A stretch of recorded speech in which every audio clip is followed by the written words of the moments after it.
கட்சியினுடைய அத்தனை தலைவர்களும் கட்சியினுடைய தொண்டர்களோடு ஆர்ப்பாட்ட இடத்திற்கு செல்வதற்கு முன்னாகவே ஆர்ப்பாட்ட இடத்துக்கு போய் அதுக்கப்புறம் அரெஸ்ட் பண்றது அப்படிங்கறது ஒரு வழக்கமான நடைமுறை பார்க்கிறோம்.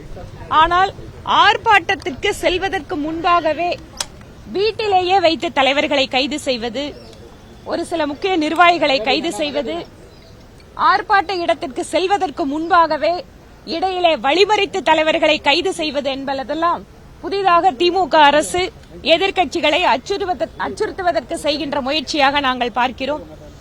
இது அனுமதிக்கப்பட்ட இடத்தில் ஆர்ப்பாட்டம் நடத்துவதற்கு அரசியல் கட்சிகளுக்கு அனுமதி மறுக்கப்படுவதும் இப்போது சர்வசாதாரணமாகிக் கொண்டிருக்கிறது.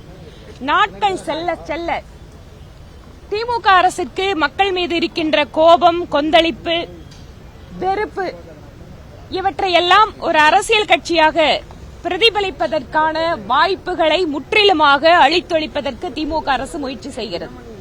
நேற்று கூட பல்வேறு தலைவர்கள் பாதி வழியிலேயே அவர்களுடைய வாகனத்தில் இருந்தெல்லாம் கைது செய்யப்பட்டார்கள்.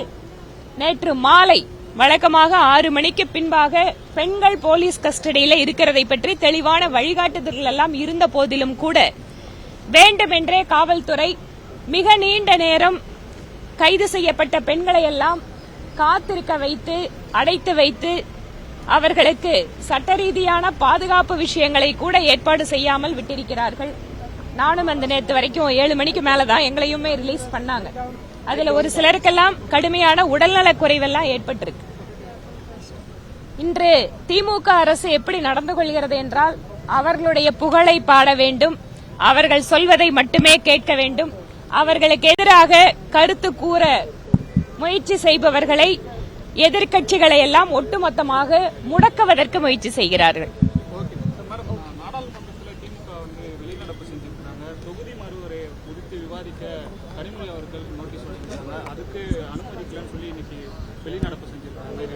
நான் 2 விதமா விஷயமா உங்களை பாக்குறேன், உங்ககிட்ட அதை சொல்லணும்னு விரும்புறேன். அமலாக்கத்துறையினுடைய 1000 கோடி ரூபாய் ஊழல் அறிக்கை வந்ததற்கு பின்பாக இது குறித்து விவாதிக்க வேண்டும் என கவன ஈர்ப்பு தீர்மானத்தை நானும் சட்டப்பேரவையில் கொடுத்திருக்கேன். இதுவரைக்கும் அந்த விவாதம் எடுத்துக் கொள்ளப்படல. ஆனால் தொகுதி மறுவரையறை என்பது தெளிவாக மத்திய உள்துறை அமைச்சர் கூறியிருந்தார். அந்த மாதிரி எந்த ஒரு திட்டங்களையும் அரசு முன்வைக்கவில்லை.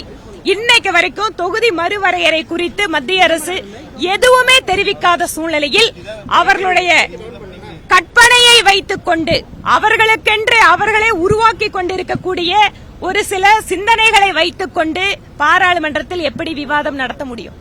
நான் ஆதாரத்தோட கவன ஈர்ப்பு தீர்மானம் கொடுக்கிறேன், சட்டப்பேரவையில் எடுக்க மாட்டேங்கிறாங்க. ஆனால் தொகுதி மறுவரையறை குறித்து இதுவரைக்கும் மத்திய அரசு எந்தவித அறிவிப்பும் வெளியிடல. அதற்கான ஒரு வார்த்தை கூட மத்திய அரசு பேசாதப்போ அது குறித்து எப்படி பாராளுமன்றத்தில் விவாதிப்பாங்க?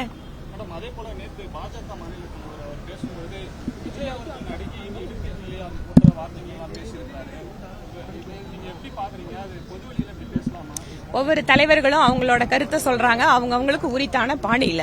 இதுக்கு எப்படி நாங்க கருத்து சொல்லிட்டு இருக்கிறது?